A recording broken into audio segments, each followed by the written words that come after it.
দবকাৰ যমুনা মৌডঙা সংৰক্ষিত বনাঞ্চলত দ্বিতীয় দিনাও চলিছে উচ্ছেদ অভিযান। বনাঞ্চলখনৰ ৬০০০ বিঘা ভূমি বেদখলমুক্ত কৰাৰ লক্ষ্য প্ৰশাসনৰ। শুকুৰবাৰে ৩০০ৰো অধিক বাসগৃহ উচ্ছেদ কৰিছে প্ৰশাসনে। কাটি পেলোৱা হৈছে বহু সংখ্যক তামোল আৰু নাৰিকলৰ গছ। আজি বিয়লিলৈ সমাপ্ত হ'ব উচ্ছেদ অভিযান। আমাক তাৰ পৰিৱেশ কিছু বিতংভাৱে দেখুৱাব সাংবাদিক বাবুল তালুকদাৰে। নিশ্চয়কৈ দবকাৰ যমুনা মৌডঙা সংৰক্ষিত বনাঞ্চলত যি উচ্ছেদ অভিযান চলি আছে, আজি দ্বিতীয় দিনা আজিও দেখিবলৈ পোৱা গৈছে উচ্ছেদ অভিযান চলি আছে। আৰু মই এই মুহূৰ্তত উপস্থিত আছোঁ পশ্চিম যমুনা গাঁৱত, আৰু যমুনা গাঁৱত দেখিবলৈ পোৱা গৈছে উচ্ছেদ অভিযান এই মুহূৰ্তত প্ৰায় সমাপ্ত হোৱা দিশে। যোৱাকালিৰ পৰা যিহেতু ইয়াতে উচ্ছেদ চলি আছিলে আৰু একাংশ লোক আছে, স্থানীয় লোকসকল আছে যিসকলে ইয়াতে তেওঁলোকে বসবাস কৰি আছিলে। কিমান দিনৰ পৰা আছিলে বা কেনেকৈ তেওঁলোকক জাননী দিয়া হৈছে? আপোনালোক কিমান দিনৰ পৰা ইয়াতে আছে? মই 30 বছৰৰ পৰা আছোঁ ইয়াত। মই নিজে ইয়াতে 30 বছৰৰ পৰা আছোঁ। মই আগতে আছিলোঁ অলপ মাটি, এতিয়া নাই মানে। মই ইয়াতে আছিলোঁ যেতিয়া 2 মাহ আগত এবাৰ নটিচ দিছিলে।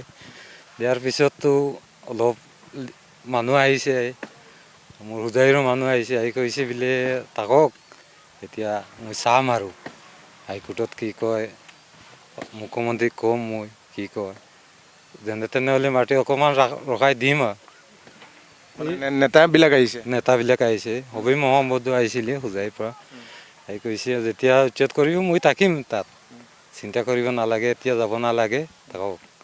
এতিয়া কালিৰ পৰাতো উচ্ছেদ কৰি আছে, কোনো অহা নাই। এতিয়াতো আৰু গড় চৰ ভাঙি দিলে আৰু কি কৰিম, এতিয়া উপায় নাই আৰু।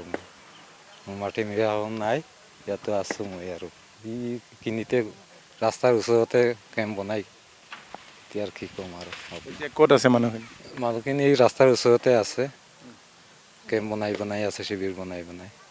এতিয়া আৰু কোনো অহা নাই, কোনো খবৰ লোৱা নাই।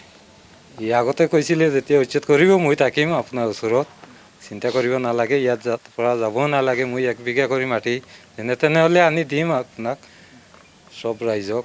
যিমান মানুহৰ মাটি নাই, বসবাস কৰি আছে ইয়াত জংঘলত মানুহে, এতিয়া কোনো অহা নাই। আপোনাৰ ইয়াৰ আগত ক'ত আছিলে? মই আগতে কিনিতে আছিলোঁ, এতিয়াতো আৰু উপায় নাই। তাতে মাটি নাই, ইয়াত আহি অলপ চপা জাগা আছিলে, ইয়াতে ঘৰ বনাইছিলে। ধন্যবাদ জ্ঞাপন কৰিছোঁ বাবুল তালুকদাৰ।